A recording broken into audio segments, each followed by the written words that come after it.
Assalamu alaikum listeners, welcome to the show Spin-Off. This is your RJ Faisal Ilyas. Two more games have been played since our show yesterday. In the most important game for Pakistan in Group A, India has beaten USA. So that is something that's in favor of Pakistan, but still Pakistan has to win their game against Ireland, and USA also has to beat Ireland for Pakistan to qualify for the next round. But the news from Lauderhill, Florida is not that good in terms of the weather, because both of these games are under threat that these games might be called off because of the rain. But we still pray and hope that these games go on and the results go in the favor of Pakistan for them to qualify for the next round. Another game that was played, that was also a very important game, that was played between West Indies and New Zealand, where West Indies has won that game and West Indies has also qualified for the Super 8. So there are three teams who have won all of their three games: South Africa, Australia, and the hosts West Indies. So all of these three teams have actually qualified for the next round and are going strong, because in the next round they will have to face each other and the games are going to be very exciting. Pakistan team is again depending on their own win they have to do against Ireland, and they will also depend on how USA plays against Ireland. In fact, USA has to lose this game for Pakistan to qualify into the next round. But we'll go through the game that was played between USA and India in the Group A, and like I said, this game was also important for USA to lose for Pakistan to qualify. So India won that game, USA lost the game.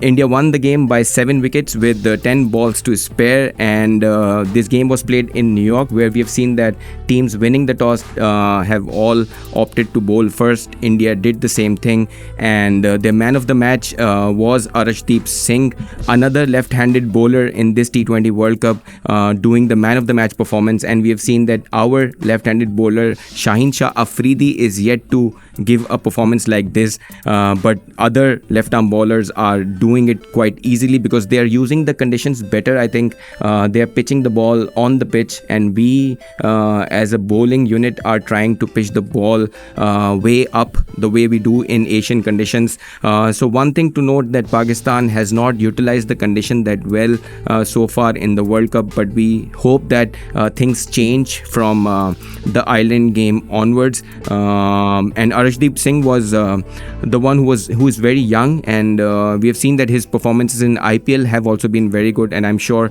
that IPL performances have boosted his confidence. So he took 4 wickets for just 9 runs. If you look at how USA batted, they scored 110 runs off 8 wickets, and at one stage in the middle order they were looking very good, but India's bowling and fielding restricted them to 110 only. From USA, Nitish Kumar managed to score 27 runs of 23 balls. Then Stephen Taylor scored 24 of 30 balls, and Anderson, who is ex-New Zealand cricketer playing for USA in this World Cup, he managed to score 15 of 12 runs. Then from the bowling point of view, from India, Arshdeep Singh, like I said, he took 4 wickets, and he actually gave the best for India to restrict USA to just 110 runs. Hardik Pandya also, who bowled brilliantly against Pakistan as well. Again, he took 2 wickets of just 14 by just conceding 14 runs. Akshar Patel, their left arm spinner, he took 1 wicket and conceded 25 runs only. So USA, again, they were at 25 for 3 at one stage, but they managed to score 110 runs, which eventually was not enough, but they did not allow India to score it briskly, because we saw that Virat Kohli and Rohit Sharma got out very quickly. But from India, Surya Kumar Yadav, which we also call Sky, he managed to score his maiden T20 50. He scored 50 of 49 balls, and it was a good innings in the under the circumstances, because batting was not that easy, and USA, like we have seen, they utilize their condition so well, and they bowl in such a way that it's hard to score runs, and the conditions at New York ground are also not that suitable for batting.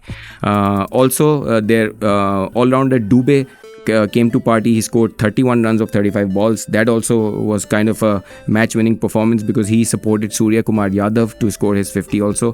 Rishabh Pant, who's been doing great in this World Cup so far, he also scored 18 of 20 runs. So this is how India managed to chase down 111 for three wickets were down for them, and they scored the runs in 18.2 overs.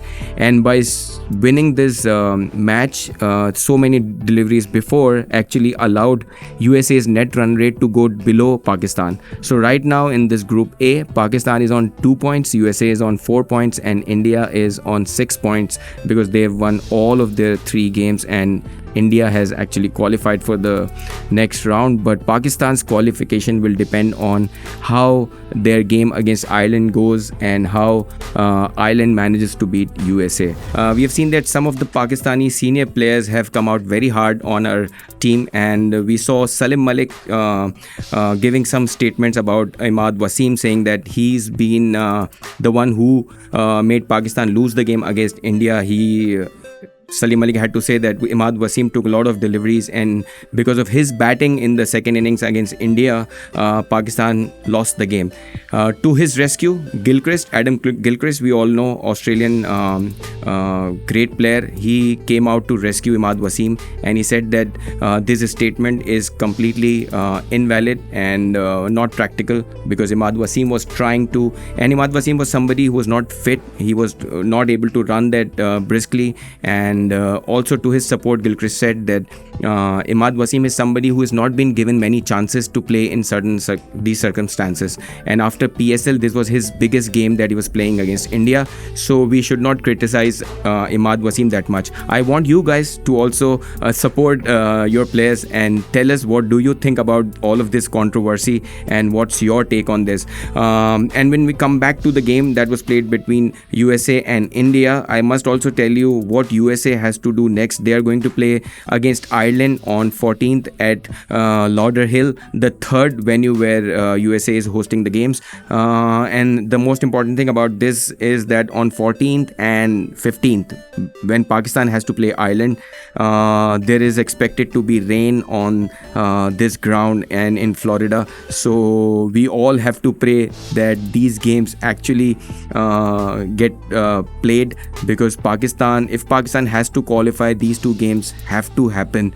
If these are washed out, then Pakistan will have no chance to qualify to the next round. So on both these points, as to what do you think about these 2 games to be played in Lauderhill, and also foreign players supporting Pakistan, your point of view will be more than welcome. Alright, so we'll now move to the next game, the important game that was played in the Group C between West Indies and New Zealand.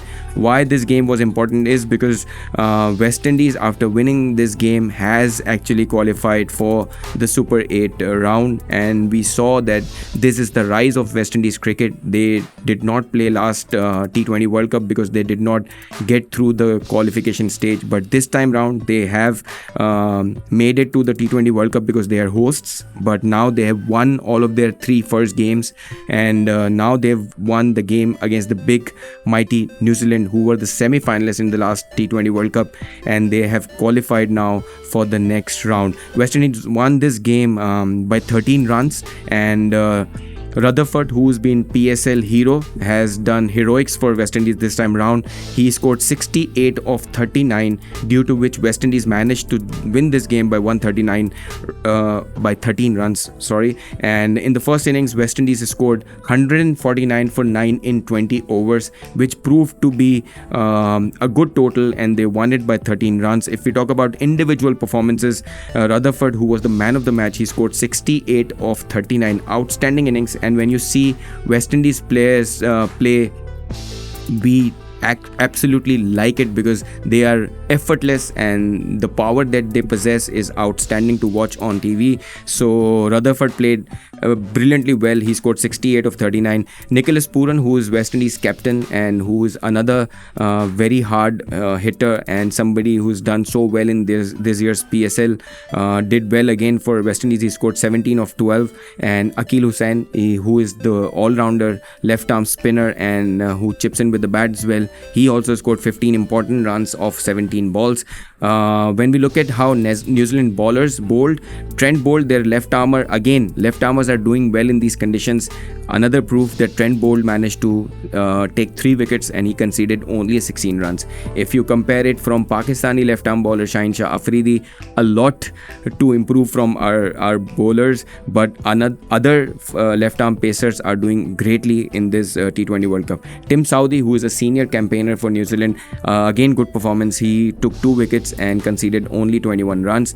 Loki Ferguson, who is their premium fast bowler, he managed to take 2 wickets and he conceded 27 runs. We are dissecting the game that was played between the hosts West Indies and New Zealand, and this game was critical for New Zealand because now they have lost 2 games in their campaign, this year's campaign for T20 World Cup. They were the semi-finalists in the last World Cup and they have lost both of their first games in this tournament, and if they don't win their next 2 games by a big margin, they will also be the team to not qualify for the next round in this T20 World Cup.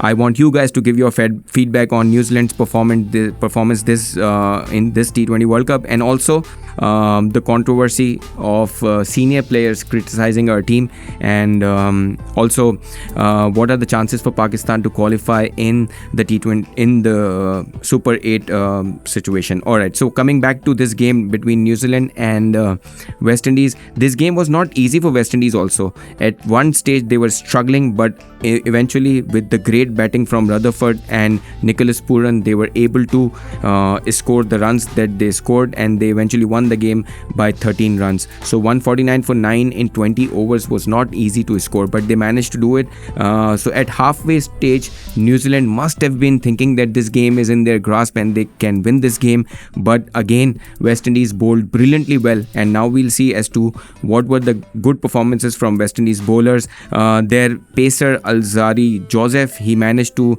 take 4 wickets and conceded only 19 runs, and he also is a good find for West Indies. He's a young bowler and coming through the ranks of under 19 and doing well for West Indies. Then there another pacer Moti, he managed to take 3 wickets and he just conceded 25 runs. Akil Hussain, who is their all-rounder and left-arm spinner, he took 1 wicket, and we see West Indies as a team, they have been doing greatly in this World Cup. I gave you some of the history of their performances in the last T20 World Cup and before that, but the great thing that has happened to West Indies this time around is that their coach Darren Sammy, who won the 2 T20 World Cup titles for West Indies, is now the coach for this team, and with his inclusion as a coach has started to show the results for West Indies, and we've seen that they've won all of their 3 first games in this T20 World Cup, and it's also important to see what are the next games for West Indies and New Zealand. But before that, we'll also see how New Zealand scored these runs and who were the top scorers for New Zealand in this game. Glenn Phillips, who is a hard hitter for New Zealand, he played well. He scored 40 runs of 33 balls. Then Finn Allen, who is the opener for New Zealand, he scored 26 runs in 23 balls. Mitchell Santner, who is the left-arm spinner, he scored 21 of 12. These are good performances, individual performances, but as a team, New Zealand could not convert it to a win, and they lost to mighty West Indies by 13 runs. So with New Zealand also, initially wickets kept falling, and due to this pressure they could not chase down the total. Now we move towards the next games that these two teams have to play. New Zealand has to play against Uganda on 14th of June, and like I said, they have to win, and they have to win big to get their net run rate to climb from here on, because they've lost all of their 2 games that they have played so far in this T20 World Cup. West Indies has to play mighty Afghanistan on 17th at St. Lucia. So this game is going to be the game to watch out for, because these 2 teams are the top teams in this group, and in this game we'll find out as to what is the weakness of one of these 2 teams, because we have seen that these 2 teams have all the bases covered when we see the 3 games that they have played so far. In fact, Afghanistan has played 2 and 1 both of them their games, and West Indies has won 3. So if Afghanistan manages to win this game against West Indies, they will also qualify for the next round. We've actually dissected all of these 2 games that have been played yesterday, and we saw India winning against USA and West Indies, the hosts, winning against mighty New Zealand. And both of these teams, India and West Indies, playing in different groups, actually qualifying for the next round. So congratulations to both of these teams. We'll also look at some of our senior players who are saying different statements about our current players. One we already spoken about, Salim Malik saying things about Imad Wasim. Now Mohammad Hafiz has come up and he has to say something about Azam Khan. He's saying that Azam Khan is not serious for playing international cricket for Pakistan. He also went on to say that the entire team will be able to manage 2 kilometers distance in 10 minutes, but Azam Khan will not be able to do it in 20 minutes either. So I want you guys to give your feedback. I think to some extent he's right, because we saw that the day Pakistan-India match happened and Pakistan lost to India by 6 wickets, we saw Azam Khan having activities in the night, having food in some of the restaurants. So that was also criticized. So I want you guys to give your feedback on this.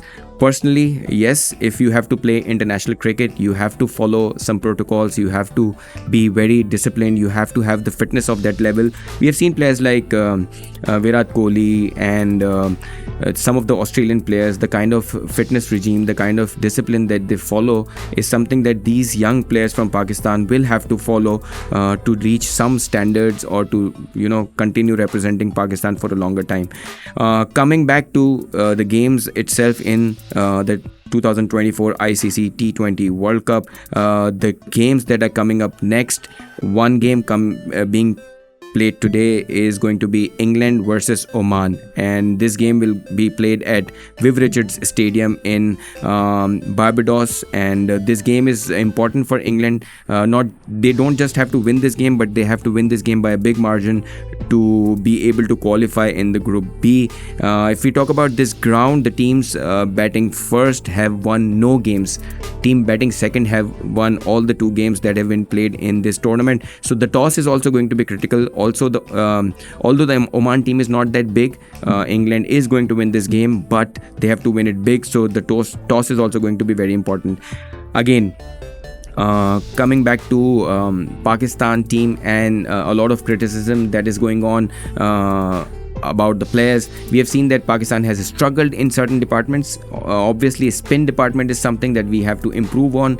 Fielding, especially fielding in the slips, has been dismal in this year's T20 tournament. And fast bowling, which has been the key strength of our team, has also looked to be struggling in this year's T20 World Cup tournament, which is very hard to digest, by the way, because we are known for fast bowlers and we are known for defending small totals. But that's not happening in this year's T20 World Cup. And also the luck is also not going in our favor, because as we say, luck favors the brave. Pakistan has not been brave enough, and the next 2 games in our group are threatened to be washed out because of the rain. So I want you guys to give your feedback on whether these games will be played, although it's not in our hands and we can't do much about it. But what's your take on it? Do you guys hope and pray that Pakistan manages to qualify in the next round, or do you think that Pakistan has been so bad they don't deserve to be in the next to qualify for the next round?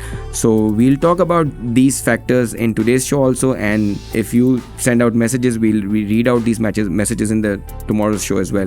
Alright, coming back to the next game that is going to be played today is the game from Group D. This game is between Bangladesh and Netherlands, and this game is going to be played at 7:30 p.m. Pakistan time today. And why this game is important? Because Bangladesh has won 1 game and they've lost 1 game.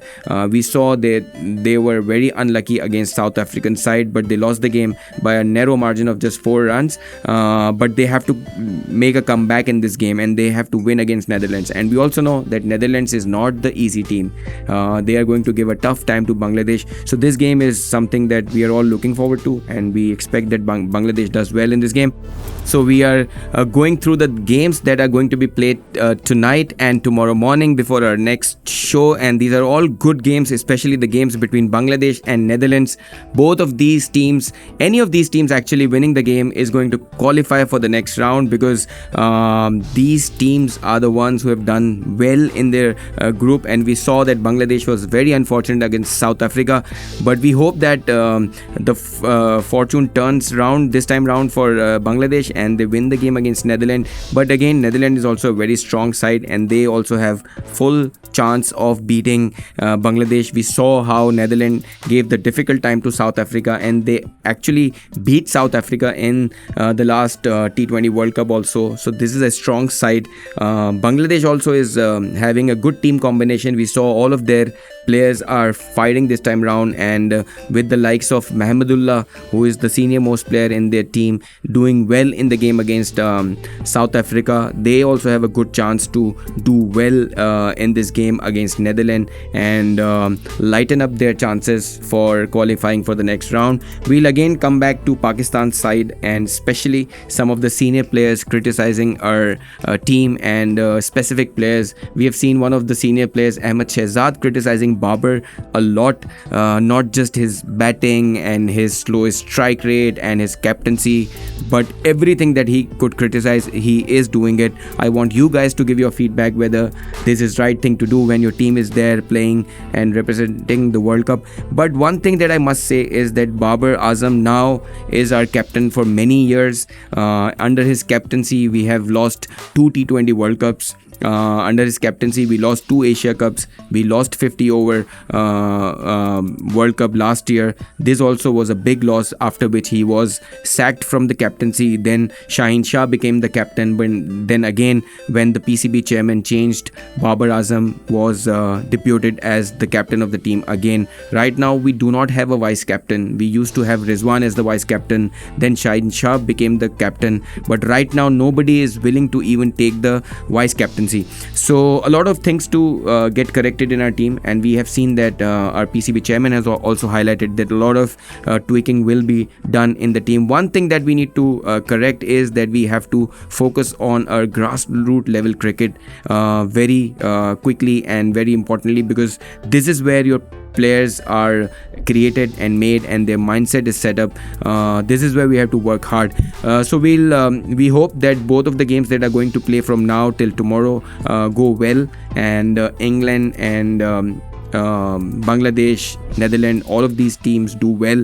And we also hope and pray that the games in Lauderhill come through, because it's very important for Pakistan to win against Ireland, and also Ireland has to beat USA for Pakistan to qualify for the next round. We'll talk about all of this in our tomorrow's show. The time for me to say is to say goodbye. I'll see all of you guys tomorrow with this hope that we play well against Ireland and Ireland manages to beat USA, because the only motivation is we have is that Pakistan team qualifies for the next round. So with this hope, I say goodbye.